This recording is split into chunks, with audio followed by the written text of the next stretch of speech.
டாக்கா மாலை நேர கல்வி மையங்களின் 2021-22 கல்வி ஆண்டின் சிறந்த சமூக ஆர்வலருக்கான அறிவர் அம்பேத்கர் விருதினை பெறுபவர் திருமிகு வே. முகேஷ் கண்ணன், மையம் வெங்கலக்குறிச்சி, மண்டலம் முதுகுளத்தூர்.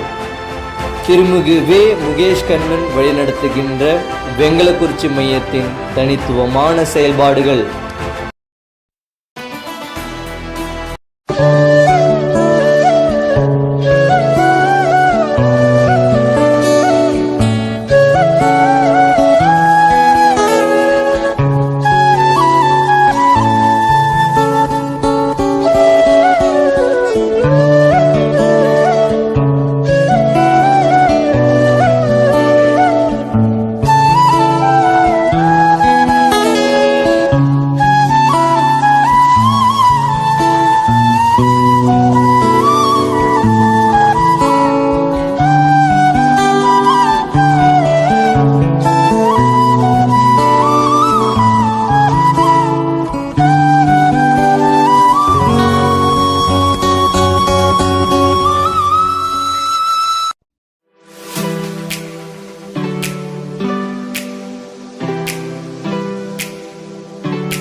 குழந்தைகளை சமூக மாற்றத்திற்கான கருவிகளாக மாற்ற நீங்கள் எடுத்த முயற்சிகளையும் செய்த பணிகளையும் பாராட்டி உங்களுக்கு அறிவர் அம்பேத்கர் விருது வழங்குவதில் டாக்கா குழுமம் பெருமையடைகிறது.